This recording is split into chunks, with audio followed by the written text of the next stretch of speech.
Hello, everybody, and welcome to this Meet the Nature Crime Alliance webinar. I'm Luke Foddy, I'm the Communications Manager for the Alliance, and it's my great pleasure to welcome you all here today. If you're new to these webinars, welcome. The aim is to give a platform for Alliance members to share insights from their work with our network. Presentations are normally around 15 minutes, followed by a Q&A, so they aren't really deep dives, but rather serve as a way to highlight topics or particular issues. But if you'd like to get deeper into the topics, you're encouraged to connect with the speakers after the webinar. We're all about driving new connections and engagement across the Alliance. Now, we have some really interesting presentations lined up for you today. In a short time, I'll be going to Marcello Di Maria from WWF UK, who will be sharing the latest updates from the Environmental Crime Financial Toolkit that WWF has developed. And then we'll be hearing from Julian Newman and Kate Clickus from the Environmental Investigation Agency, who will be talking about the illegal trade in Myanmar teak. And then we'll also be speaking to my colleague and friend Sveti Bandikova from the Alliance Secretariat, who will be talking about a new suite of resources that we've developed in collaboration with some of our members. But before we get into the main program, I'd like to invite Chip Barber, who is the director of the Nature Crime Alliance Secretariat at Water Resources Institute, who has something pretty cool to share with the group as well. So Chip, over to you. Thanks. Thanks very much. I'll be very brief. Get this up here correctly. Hopefully everyone can see my first slide there. Very briefly, just wanted to share that on Tuesday, WI published a new publication on nature crime. It's called People, Planet, Justice, Understanding and Countering Nature Crime. I was the lead author, worked with Karen Winfield and Yasmina Aspinall, who were my two co-authors. So I just wanted to let people know that that's available. And it's basically was trying to write something that would be in between some of the very, very long, detailed global reports you see and the, situation analyses of particular cases in particular places. So it's kind of at that level. It came together along with a lot of the work of the Nature Crime Alliance. Last 2 or 3 years, lots and lots of research, about probably 150 interviews with different experts around the world. And we basically focus on an analysis of 5 major types of nature crime and how they actually work, how they operate, and also how they are connected to other kinds of organized crime, things we'll be hearing about today, like financial crime, corruption, narcotics trafficking, and human rights abuses. A lot of it focused on the flows that we see from developing countries, where a lot of these nature crimes occur, to both elites within developing countries and to the global north, into major markets, and finally laid out some solutions from stronger laws and law enforcement to empowering Indigenous people and other local communities on the front lines and harnessing new technologies. The 5 areas that we focused on were illegal logging, and it's linked to financial crime and corruption, illegal gold mining and its convergence with narcotics trafficking, particularly in Latin America, money laundering and human rights violations, illegal fishing and its convergence with corruption, modern slavery, and forced labor at sea. Wildlife crime, also its links with corruption and trafficking networks, and illegal forest conversion and what's often called land grabbing, and its convergence with corruption and murder and other forms of violence. So fairly dark stuff to say. We basically then focused on 5 kinds of ways to counter and deal with this problem. Starting with how do we strengthen international and legal frameworks and the effectiveness of legal enforcement. Following the money, financial crime is a large area, and we're going to be hearing about that from WWF. Empowering local communities, Indigenous communities on the front lines, environmental defenders, who are both receiving a lot of the strongest impacts of these crimes and are also often in the best position to be witnesses and monitors and fight back against it. Harnessing emerging technologies, and how do you ramp up multi-sector collaboration, in particular the private sector working with the private sector, meaning civil society working with enforcement, feeding information and informing that process. So that's what's there. And if you scan that code, or you can visit, it's pretty easy to find. It's on LinkedIn, it's on the WI website. We also put out an article on the WI Insights blog on Tuesday as well, which summarizes a lot of this. So I'll leave it at that and turn it over to the others to talk. So thanks very much. And I will unshare. Thank you, Chip. Highly recommend checking out that report. Excellent work by Chip and the team putting that together. I think it's a really valuable addition to our knowledge on this issue. So let's get to the main program for today's webinar. Just before we do, if you have any questions for our speakers today, pop them in the Q&A box at the bottom of your screen. I will see them, and then after each presentation, we'll have a few minutes for Q&A, and I'll put the questions to our respective speakers. So we're going to start with Marcelo Di Maria, who's a project manager at WWF UK.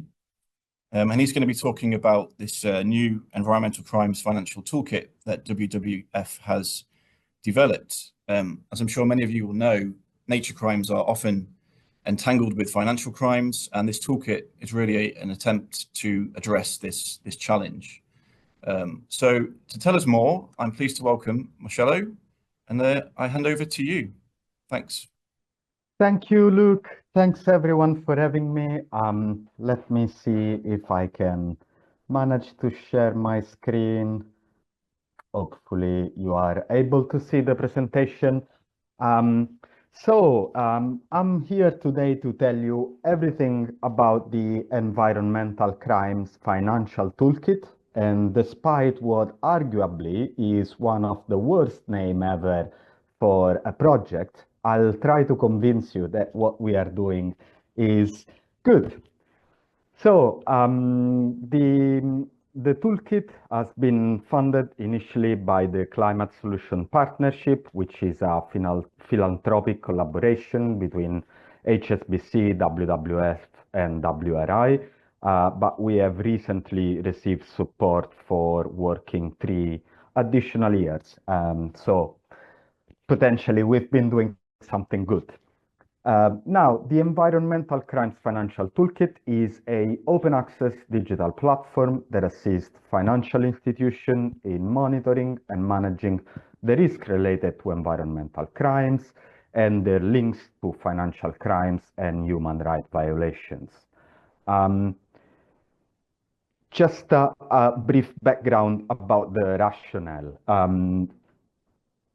Environmental crime has many faces. We can categorize them in different ways. There is sometimes partial overlapping, but there is one common denominator among all different types of crime. They are economic crime at their core. The way they works is the way of economic crime.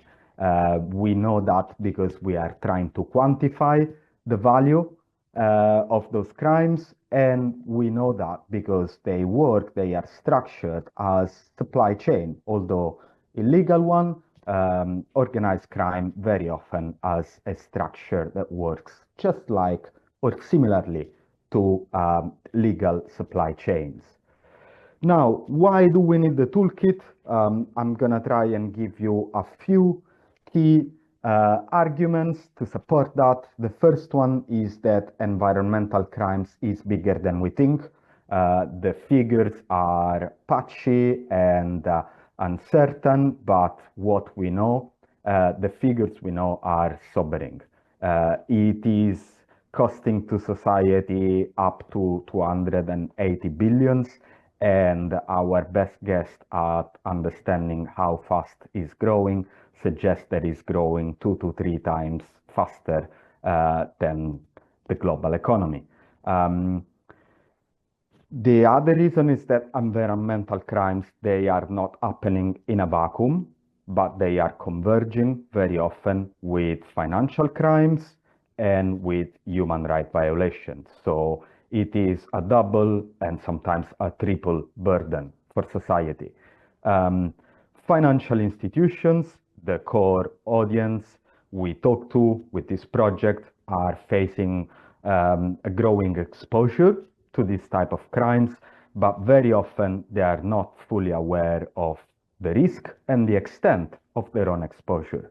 And finally, the regulatory landscape is changing and fast, and that's something that we all need to deal with, but particularly financial institutions are they have to comply and react to this fast-changing landscape. Now, let's try to follow a historical order. Although the project is pretty recent, we've been working on this for about 1 year. In the first phase, we really tried to build a working proof of concept for our platform, and we focus on crimes linked to deforestation and land conversion. We started by publishing a report. I think this was in April 2024, where we highlighted the increasing intersectionality between deforestation and land conversion related crimes and financial crimes and human rights violations as well. We reinforced this idea by including in the report a number of bite-sized but really nice real-world case studies. And we also ask perceptions, opinions, ideas to financial sector professionals. Now, one thing that we realized with this report is that about 2/3 of the respondents, they said that their institution at the moment does not have a land conversion framework in place. And we thought this is a big gap, and this is a big gap that we should try to fill. We translated the report into 6 languages different than other than English, and that was very helpful for us to start talking and socializing the toolkit with a number of financial institutions, but also with a number of other organizations and network offices of WWF in different countries. We've launched the toolkit at the end of October during COP16 at an event that was very well attended at the British Embassy home during COP16. We launched our platform, and we structured based on feedback, one-to-one demos, call, workshop we had with a different range of stakeholders into 6 sections. The first one, it's really the entry point for a lot of people. It's where we explain why this is important, and we put together reports, publications, and links to other useful resources. The second one is a compilation of crime typologies, red flags, and also best practices when it comes to reporting. Then we have a panel that looks at how to set policies and frameworks for financial institutions in this space. We have then collected in the Global Voices section videos and written testimonies from financial institutions, but also other organizations working at the front line that are telling us what they do and why it is crucial to keep working to fight environmental crime.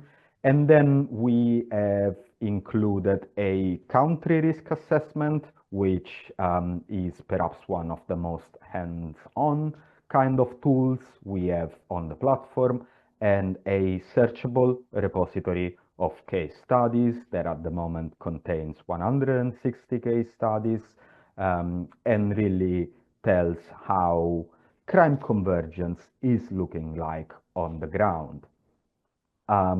This is just a quick overview of how the risk assessment works. At the moment, the risk assessment is focused only on deforestation and land conversion. The rationale is basically to produce a traffic-like system where we show crime convergence across different crime typologies and in different stages of the supply chain for a range of producing countries and commodities we know are responsible for deforestation. This is just to give you a sense of the geographic coverage of the toolkit at the moment, the case study and the risk assessment, the sector we are covering, and also the different crime typologies we are covering. The risk assessment is based on a methodology. I'm not gonna have time, I think, to enter into the nitty-gritty of that, but it is a pretty robust methodology, and it is a methodology that is routinely updated. And we've recently updated the second round, published the second round of the risk assessment data on the platform. In phase 2 of the work, so after we launch in October until June of this year, we are looking at increasing, expanding the scope of the platform. I mentioned that earlier, environmental crimes as many faces.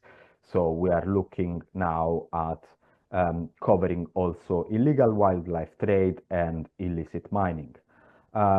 We started this journey not too long ago, and on the 3rd of March, we launched a new report on illegal wildlife trade and the nexus with finance.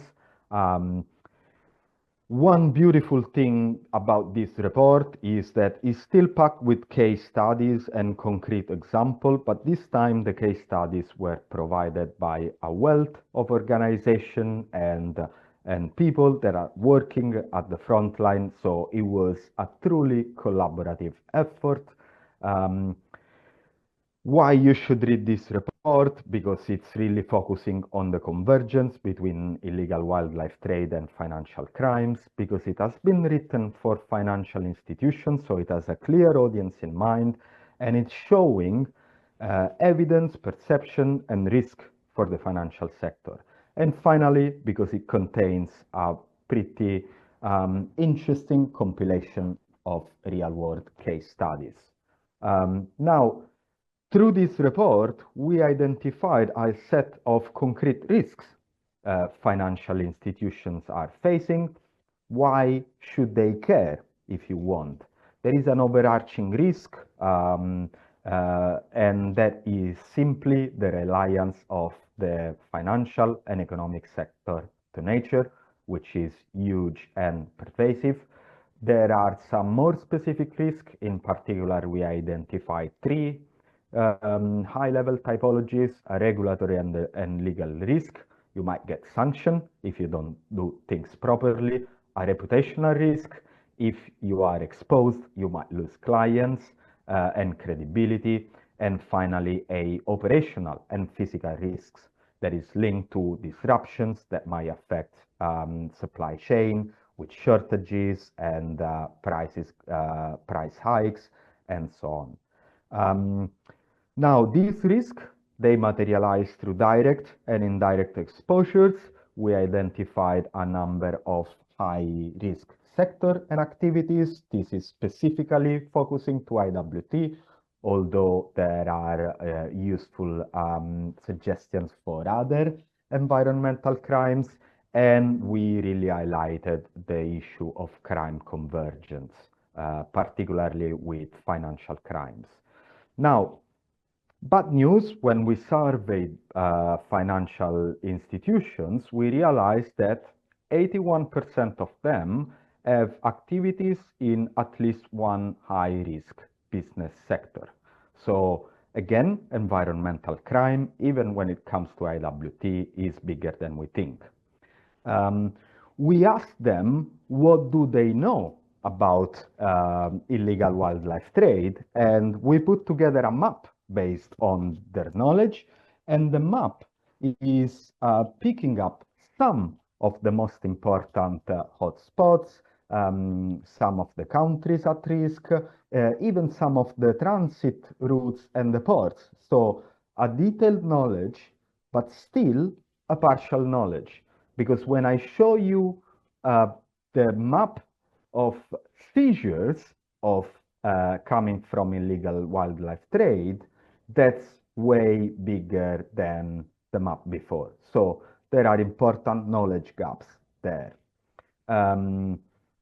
We also learned that there are some key actions that financial institutions can take to address illegal wildlife trade.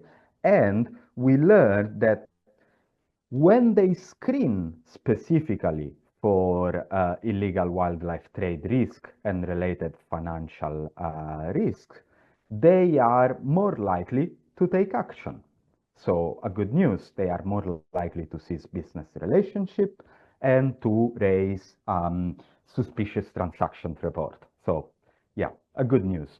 We also learned that they expect uh, um, um, other initiatives outside the financial sector to provide guidance, particularly financial intelligence unit and regulators, and that they find helpful some of these external initiatives. Now, to give you just a quick sense of the impact we've had so far since the launch, so from the 30th of October 2024, we had over 5,900 unique users accessing the platform, which is a big success considering that our target audience is pretty niche. It's financial institutions, and within financial institutions is specific teams. And also they've viewed over 15,000 pages across the toolkit. So they're not just accessing the landing page, but they are playing around with different tools we offer. We've done several demos and tutorials and one-to-one with different financial institutions. We had a lot of partners and friends and people attending our events. And we have obtained public statement from financial institutions that supports the work that we are doing. We've had also some press, luckily good press, about the toolkit. And this is just to show you that we have clear plans for this year. And in particular, in 2025, I mentioned already the report we launched in March, but we are working also on a new report on illicit mining. The knowledge, the science in this report will inform the risk assessment expansion. So next to a risk assessment that looks at deforestation and land conversion, we will also cover illegal wildlife trade and illicit mining. And we'll extend our case study repository, reaching 400 real-world case studies by June this year. I mentioned earlier that we've recently secured funding to support our initiative, the core team of our initiative for another 3 years. So this is also a perfect timing for you to reach out and explore potential synergies and opportunity to collaborate. And I'll just leave you with this slide, which contains a few useful links if you are interested. And yeah, I'll stop here. Thank you so much for your time. Thank you. Thank you, Marcello. Really interesting presentation and really important work. And thank you for all of your efforts in this space. I'm going to go to some of the questions. We've had a few. So we've had one here thanking you for your presentation, but asking, are there any examples of good practice or lessons learned when it comes to coordination between financial institutions and security forces or prosecutors who are responsible for tackling environmental offences? I appreciate it's early days, but can you give us any insights on that? Thank you. So yes, there are a few good examples and best practices, but I think we are still at an early stage compared to the level of cooperation and collaboration we should be seeing. One of the contentious issues often is sharing information. A lot of the information when you are dealing with organized crime network is sensitive, is delicate, and cannot be shared very easily. And we observe that very often the discussion is polarized between going full open access or going through very secure, protected, and firewalled kind of models. What we learn is that there are middle ground solutions. There are ways where some information, perhaps in aggregate format, can be shared publicly, and that's a lot of what we show on the Toolkit platform. This is why we wanted the Toolkit to be open access, but there are also ways to make sure that the sensitive bits of information are well protected and that they are only shared across the key parties we need to reach. Great. Thank you, Marcello. Another question. I know this toolkit is very much aimed at the financial sector, but given kind of the broad range of organizations on this call, including civil society organizations, are there any aspects that you would particularly like to highlight for kind of non-financial institutions that they can also get some value from this toolkit? Yeah, I think a lot of what I said is important for all the stakeholders we have in the room. We decided to target financial institutions, and I mentioned that at the beginning of the presentation, because we realized that environmental crimes are fundamentally economic crime. So this means that banks and financial institutions are sitting in a pretty privileged position to monitor transactions, but also in a pretty dangerous position when it comes to risk and exposure. While they are fluent with financial crimes, money laundering, and all these things, very often they know very little about the specifics of environmental crimes, how to detect them. So, for instance, when we were working on the illegal wildlife trade report, we realized that there was a good knowledge in the financial sector of high-profile species like ivory, but other species that are being illegally traded and that, you know, in a trade that is really harming nature and people are way less known to the financial sector. They know very little about ecology, and that's why, for instance, WWF and other organizations can be useful in this case. And there is an important role, I think, also when it comes to advocacy. There is still a mainstream perception that environmental crimes are a lesser type of offense. And I think people who work in this space, they know very well how crucial they are, not just for biodiversity or climate, but more widely for sustainable development. They have repercussions on people, societies, businesses, policymakers, policies, and so on.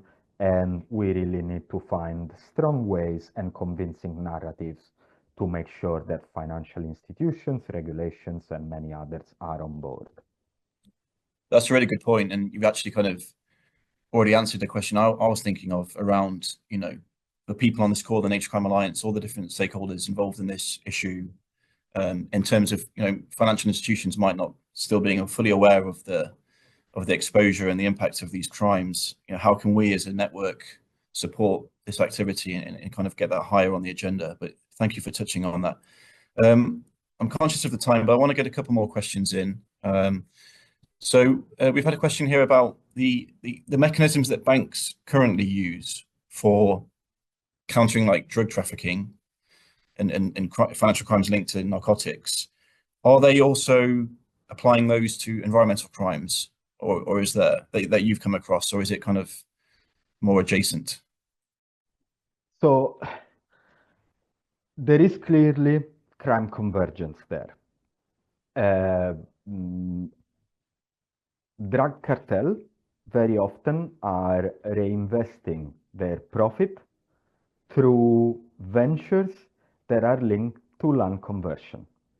Okay, so I clean my dirty profit from drugs by putting together a perfectly respectable avocado farm, maybe close to where I do my operation.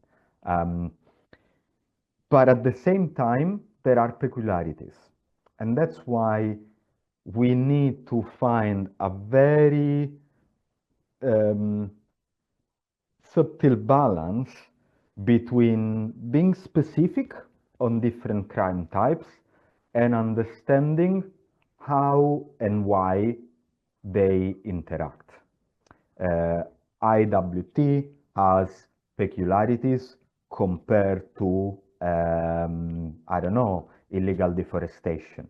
Sometimes the red flags overlap, but sometimes the red flags are different.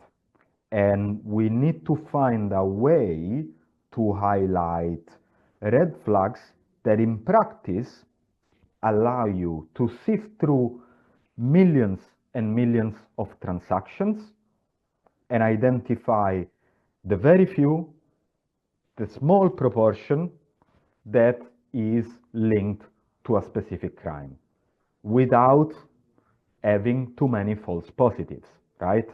So we don't want to find to have to sift through 2 million transactions. We want to restrict the field so that we know, okay, there's potentially 500 very high risk transactions, and these are the ones that deserve time and resources from a bank to raise a suspicious transaction report. I don't know if I answered that well, No, but yeah. No, thank you, Marcello. We've got loads of questions. We're not going to be able to get to all of them. So friends who have commented, do feel free to reach out to Marcello afterwards. I will get one last question in, Marcello, which is a bit of a technical one. It's about cryptocurrency and the role that they're kind of playing, especially in the illegal wildlife trade and so forth. Does the toolkit, address that at all? Is there anything in there about how we can counter that emerging threat? So that's not something we've addressed yet. I think there is definitely the need to understand better how cryptos can be used in illegal forms of trade, but at the same time, I think that we are still observing a lot of transactions that goes through non-cryptos channel. So yeah, it's something that is in the card for us for the future, and something we haven't been able to address yet. But yeah, I guess stay tuned and get in touch if you are curious and would like to suggest some collaborations in there. Great. Thank you so much, Marcello, for your time today and for that really insightful presentation. I hope everybody found that of use. Do engage with Marcello. We will publish after the webinar on our website, naturecrimealliance.org, a write-up of the webinar, and we'll include people's contact details on there. But thank you, Marcello. We will now move on to our next presentation from Environmental Investigation Agency. So we're now going to look to Southeast Asia. As many of you will know that following the military coup in Myanmar in 2021, the European Union and the US put measures in place to prevent teak, which is a much sought after timber used in furniture and luxury yachts and that kind of thing, to prevent teak reaching those markets. And in fact, in the EU, importing Myanmar timber was already considered illegal under the EUTR, the timber regulation, due to its difficulty in establishing the legality of its harvesting. But despite all of these things, the trade in this timber continues. And as the Environmental Investigation Agency has shown, millions of dollars worth of shipments have continued to enter the US and EU markets. So to tell us more about this issue, I'm pleased to welcome Kate Klickis, who's a forest campaigner for EIA, and Julian Newman, who's Director of Campaigns at EIA. So, Julian, I'm going to hand over to you. Thanks. Thanks very much for the invite to the EIA to take part in this webinar. Really appreciate it. EIA, as you might know, it's been around quite a while, 40 years, and we look forward to engaging with the Nature Crime Alliance and the partners in the years ahead. This presentation is called The Trouble with Burmese Teak. It's a solitary tale of how a precious resource has been squandered through crime and corruption, high-level crime and corruption. And I'll be giving a bit of a background to our work on this subject and handing across to my esteemed colleague, Kate, who's going to tell us about more recent developments. So for those who don't know, EIA, Environmental Investigation Agency, was created in 1984. We have two offices, one in London, UK, and one in Washington, DC in the States. As our name suggests, we conduct detailed investigations and intelligence gathering and research into various forms of environmental crime, including forests, ocean, climate. And we use that information to try and change policies for the better, i.e. things like trade controls or trade bans. Also to help enforcement agencies by helping them understand the techniques used by some of these syndicates. And sometimes we publish the names just to make life harder for these people who are doing so much damage to our planet. So today we're going to focus on teak. First of all, what is Burmese teak? Well, it's obviously teak from Burma. It's the best teak in the world, very high grade, very high value, and it's much desired for yacht decks. Almost every super yacht you can think of, whether it be Jeff Bezos or any Russian oligarch, will have Burmese teak on its deck. And that's where the high end of the trade is. Lower grade teak is found in flooring, furniture, so that also has a demand as well. The reason why Burmese teak is so sought after is it's natural grown teak, whereas a lot of the other teak that you find in places like Indonesia, Costa Rica is plantation teak, and it's just not as strong, and the grain's not as attractive. But what we focus on a lot of EIA is looking at the trade in teak that goes onto the decking, the high-end stuff. So this could be a great resource if it was managed properly, but unfortunately it's been controlled by decades by the state-owned enterprise, Myanmar Timber Enterprise, MTE. You'll hear a lot about that organization during this presentation. If that resource is managed properly, it could create wealth for the people, it could be sustainable, but unfortunately it's just been looted and pillaged, and on average, I think over the last 20 years or so, Burma has lost 10% of its forest cover. There's massive overlogging, very little control in the forests, and it's it's a very badly organized trade. So we've been working on the issue of Burmese teak and other timbers from Burma for over a decade now. And one of the first reports we did was called Organized Chaos. Organized Chaos looked into the overland trade in various rosewood type timber, but also teak that was going across the border into neighboring China in Yunnan province. Under Myanmar law, this is all illegal. But these syndicates have sprung up, very well organized, connected syndicates working on both sides of the border to ensure that large supplies of teak that was logged in forests in places like Kachin State or Sagaing in Myanmar was trafficked across these small border crossings into China, and then into Kunming and places like that, and then on to southern China, Guangdong, where it's being made into flooring and furniture. So this was all totally illegal. It was totally open. It was mostly due to bribery and corruption. Everyone was taking a cut. Different armed groups in that area, border guards and China side, all getting their payoffs. And this quite notorious syndicate, which is called BDYA, was at the fore of all this, with connections and tentacles on both sides of the border, enabling them to get huge amounts of Burmese wood across the border illegally. We had discussions with the Chinese government about this report and tried to get them to put in place reciprocal bans on the import of this wood, but unfortunately to this day they say it's not really their problem, and that's all too often a frame with China when it comes to the timber trade. We followed up this piece of work a few years later when we came up with a report called State of Corruption. This report basically zeroed in on the weaknesses of the Myanmar Timber Enterprise and its proclivity for corruption, and on how that was used by a notorious teak dealer called P.C. Cheng, who's almost like the Kaiser Soze of the teak world. P.C. Cheng was well placed to have connections with members of the MTE and the Myanmar government. He would pay for their children's school fees, pay for hospital bills, all the usual kind of corruption that you see. He even, I believe, paid money to get a penguin to be transferred into the capital of Nipodor's new zoo. So this not might be flippant, but basically the guy had deep pockets and was willing to bribe anyone. He had a network that expanded from Myanmar to Thailand to Singapore, Malaysia, Taiwan, and Italy. And what he did was quite smart. First of all, he managed to secure logging rights by paying bribes so he could have access to the forest. Then he also had a system by which he systematically undergraded the teak. So as I said, the best teak is used on decks, but lower value teak is cheaper. So he basically did a huge swindle whereby he marked high grade teak as low grade by paying corruption. So he got the timber at a knockdown price. And he used his network around Southeast Asia and into Europe to pass that timber on. So that's just one example of how, you know, the MTE in cahoots with powerful individuals was able to rip off the Myanmar state and get lots of timber across the border with little trouble. Of course, this trade is not just taking place in Asia. Markets are largely outside that area, particularly Europe and US.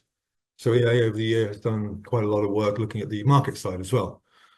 I think you'll hear more about it from Kate's presentation, but there's a piece of legislation in Europe called the European Union Timber Regulation.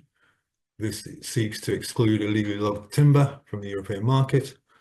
And one key aspect of this legislation is the need for companies to conduct due diligence when they're bringing in timber. And time again, this has been tested by national authorities, and they have found that there is no way, because of the opaque nature of the MTE, that you can be anywhere assured where the timber is coming from inside Myanmar. Therefore, there should be no Myanmar teak getting into Europe. But of course, the value of this business makes people greedy and they want to keep on the trade. So we've found over the years, different countries have emerged as hotspots, because under the EUTR, once you can get timber into the European Union, it's then free circulation. So in this case, if you look at the report on the right, that's called the Croatia connection. We come across a few companies there in Croatia that suddenly popped up out of nowhere and were handling large amounts of teak through corruption, and they're passing it on to the European market. And we also did something similar with Italy a couple of years ago. Italy was also being a main entry point for Burmese teak, and then we've tracked that being disseminated across most of Europe. So while some countries, such as UK and Germany and Netherlands, have made some cases against illegal teak shipments, as long as there are these back doors that remain open where there's no enforcement, then there'll still be a problem, and the European market will remain a problem for teak that should be getting in. Okay, now I'm going to hand over to my colleague Kate, who's going to take us through the rest of the presentation. Thank you. Thanks very much, everyone. Yeah, so just to give an overview of the current situation in Myanmar, aside from the awful natural disaster, the earthquake that happened last week, in February 2021, the military overthrew the elected government, and in doing so, they took control of all government entities, and that included the Myanmar Timber Enterprise. And so this is a state-owned entity that has the legal control of all of Myanmar's forests, including the harvesting and the sale of all timber to both domestic and international markets. So in controlling Myanmar Timber Enterprise, the military effectively has gained control of this valuable natural resource that they are now exploiting in order to generate revenue to continue their brutal military regime. So next slide, please, Julian. I was going to show you this video of the timber that is being smuggled across from Myanmar into China.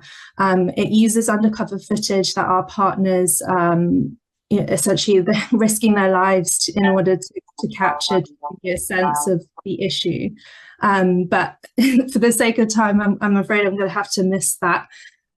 So the way in which the Myanmar Timber Enterprise sells this teak to international markets is by holding monthly auctions.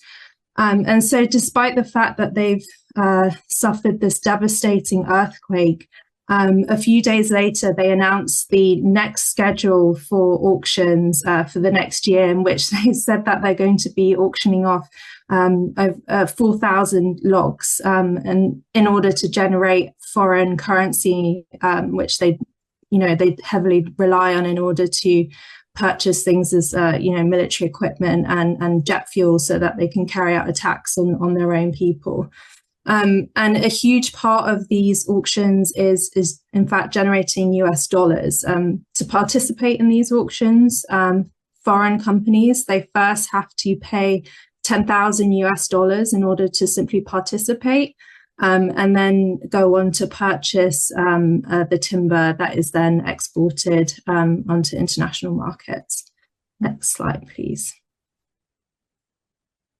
And so as Luke and Julian mentioned, MTE was sanctioned by both the US, the EU, also the UK, Canada, Switzerland, because of its role in generating funds for the military. So it's directly related to the sale of this teak in order to generate funds. So once MTE was listed under these sanctions, it's no longer possible to purchase any teak or timber from Myanmar, because it requires a transfer of funds that ultimately ends up in the pockets of MTE.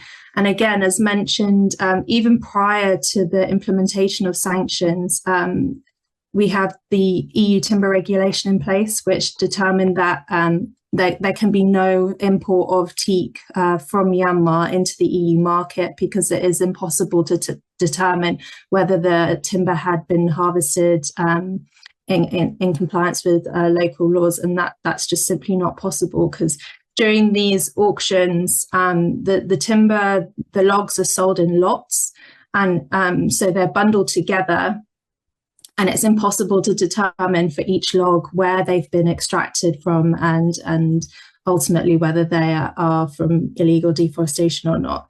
Similarly, with the Lacey Act, it's not possible to comply with the local laws given the current situation in the country.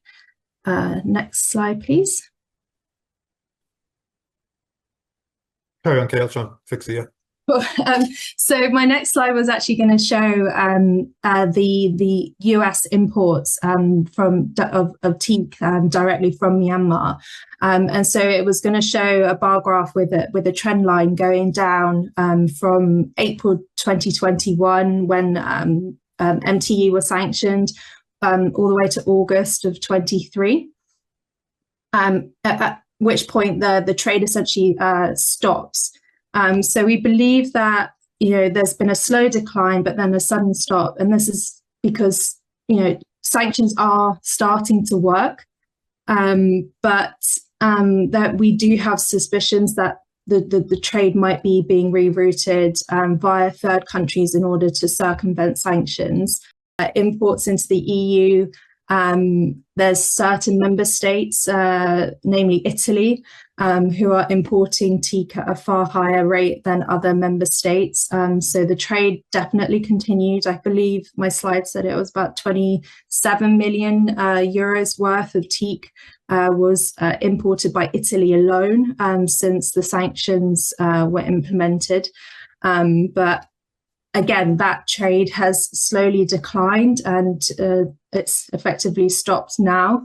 Again, it's we have suspicions that the trade is being rerouted. Recent court cases. This case, Ocean Co., that photo showing Jeff Bezos's yacht, Koru, which recently was launched by the super yacht building company named Ocean Co. So they were fined 150,000 euros for imports of teak from Turkey. So the teak had been transshipped via Turkey and then onto the Netherlands to be used to create furniture and fittings on his yacht. Sunseeker is a UK company. They were criminally fined for over £350,000 again for imports of teak. Next slide. So just to summarize, the trade is continuing, but yeah, not enough is being done in order to stop the trade. Enforcement actions are few and far between in order to stop this. And when fines are imposed, they certainly do not match the value of this trade.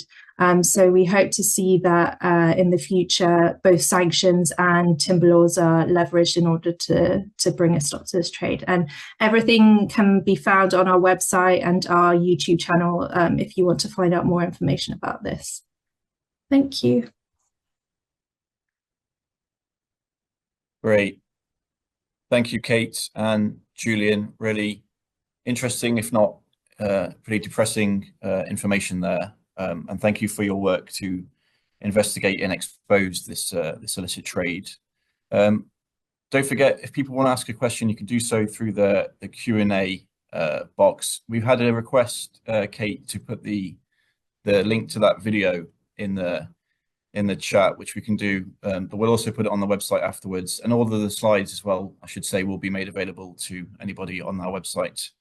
So do check that out later. Couple of questions.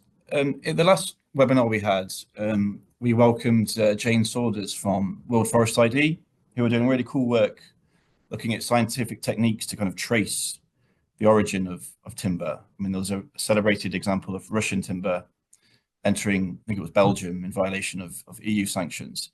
Are you talking to organizations like that, or are you working on the sort of scientific traceability side of things to, because presumably if you can absolutely nail that this timber has come from Myanmar, that could make a big difference in the marketplace.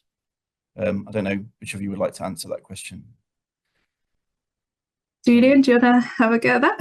Julian, have a go at that, Julian. Thanks. You know, we're aware of the advances in technology. In fact, I was speaking to someone yesterday about how fast this ability to track timber through its DNA is moving forward. But we have yet seen a credible system that does this for Myanmar teak. There are some people out there claiming they can do this, but we haven't seen evidence that it works properly or efficiently. So, you know, as of yet for Burmese teak, but there are people out there promoting that. There's wider work going on, particularly I think there's an institution in Germany, in Thuringen, who's right at the forefront of trying to use science to match DNA to tell the origin of timbers, which will be very useful in the future. Just to add as well, it's simply because of the current situation. It's not physically possible to get into the forest in order to take those samples. So perhaps if Myanmar wasn't suffering from this coup, it might be possible one day, but at the moment it's not. Yeah, no, it's a very challenging situation all around. Okay, thank you, guys. Next question. Can you say a bit more about the fines against companies, especially in the context of their profits? I mean, how impactful do you think these fines are in practice? Are they sufficient for the harm that these crimes are doing? Kate, do you want to talk to that one? I think simple answer is no, given the fact that these super yachts are selling for hundreds of millions of dollars sometimes. It simply does not match the issue at hand. The UK court case was encouraging because it was a criminal case. It's the first, one of the first of its kind in the UK system under post-Brexit UK timber regulation. But any enforcement is a good thing, but it certainly does need to go further in order to harm the companies that are committing these crimes. If it's not making a dent in their profit margins, then I truly believe that this trade will continue because they simply are not deterred by the enforcement actions that are taken. If I can, Luke, it's not just about the penalties, it's about the lack of cases as well. You saw in my presentation, we mentioned Croatia and Italy. These are countries that are major entrepreneurs for illegal teak. And yet there's been not a single case. I spent a couple of days in Trieste a few years back with the Italian Carabinieri. They had seized some timber, did some good work. It was linked to an Italian guy who was part of the PC Cheng network, the one I mentioned earlier. The prosecutors wouldn't give them the authority to take it forward. So that's released the timber. So there you go. And these smugglers always be testing for the weak spots, and they'll always find them if there are areas where enforcement is absent. Absolutely. Yeah, I mean, a huge challenge in so many different ways. Look, we're going to have to move on because we're almost out of time, and I want to go to Sveti. But thank you guys so much for that presentation. We will be showing all of it after the webinar on our website. And so if you have any questions that you'd like to ask Kate and Julian, please do so afterwards. Thank you so much for your time today. I really appreciate it. Okay, we're almost at the hour, but we are going to continue if we run a bit over. And also, this is being recorded, so if you do have to go to another appointment, you can always catch up later. But I really want to hand over to Sveti Bantikova, who's the Program Manager for the Nature Crime Alliance Secretariat. And she's going to talk to us briefly about the new tools that we're going to be launching next week, which will hopefully help many of you in your work. Sveti, over to you. Thank you, Luke. And thank you to all the presenters that went before me. Really interesting contributions. Thank you. So I'd like to take the last few minutes of today's webinar to talk about a new suite of resources that the Secretariat of the Nature Crime Alliance has developed. These tools are designed to support members and partners across law enforcement, civil society, policy, and beyond in our common mission to tackle nature crime more effectively. We also have a new and updated resource hub on the Alliance website that I encourage you to explore. This is a sneak preview. A lot of all those resources are going to be officially launched next week. So all of you on this call get a bit of a head start, and we would encourage you to browse around. So first, let's talk about the Wildlife Expert Directory.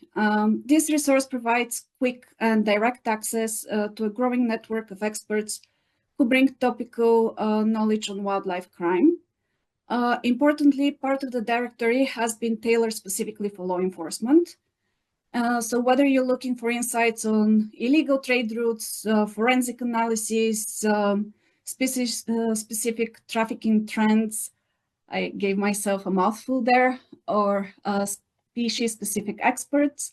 This tool helps connect users with the right expertise to support investigators and enforcement action. It is a password-protected access, so in order to access the tool, you would have to apply for access with the Nature Crime Alliance Secretariat. Next one is the Index of Tools. As we all know and have seen, technology landscape is constantly evolving, changes very quickly, and staying current can be quite a task. This index offers a well-organized catalog of the latest digital technologies, datasets, and tools that exist in the field today. Currently, it features over 80 monitoring and tracking tools, all carefully listed and linked for ease of access, also tagged with helpful tags that can help slice and dice the database. Whether you're seeking for satellite-based forest monitoring, vessel tracking systems, or open source intelligence platforms, the Index of Tools helps match the problem with the right digital solution. It could be particularly useful for practitioners who need fast and reliable information about what technologies are available, how they work, and where can they be found. And the third piece of the puzzle is our knowledge database. This is designed to be a go-to hub for curated research, reports, case studies, and insights. It's designed to bring together the most relevant information on nature crime, from illegal mining and deforestation to wildlife trafficking and IUU fishing, all in one place. Think of it as a living library. One that's searchable, accessible, regularly updated to reflect emerging trends and new findings. So whether you're preparing a briefing, doing a deep dive into a specific issue, or just trying to stay informed and ahead, this database should help make that process a lot quicker and more effective. So hoping that keeps us roughly on time. Thank you, and happy to answer any more questions. For more information, reach out to the Nature Crime Alliance Secretariat. Thank you, Sveti. Very concise, very excited to be getting these out there in the wild. A lot of work's gone into them. They've been developed in response to some of the needs set out from you guys in the Nature Crime Alliance and other stakeholders. So really cool set of resources, which we hope will make a difference for people working on this critical issue. Sveti, just one question. If people, I mean, a lot of people in the Nature Crime Alliance are producing some of this stuff, new resources or research. How can they go about getting their content into these resources? What's the best way for them to do that? The best way to do it, all the resources have a button that allows our users to suggest an expert, a report, or a digital tool that might not have been listed yet. All those resources are a good start. However, they're a living, breathing organism that we count on our network to help us maintain and keep current. So please do browse, and we are very happy and open to receive your feedback, suggestions. Yeah, please do get in touch with us with any feedback. Just before I let you go then, Sveti, looking ahead, are there any plans to kind of expand the resources to beyond what we currently have launching next week? What's the ambition for the future there? So subject to availability of resources, particularly for the wildlife expert directory, we're hoping to expand that to other areas, and also to have more of a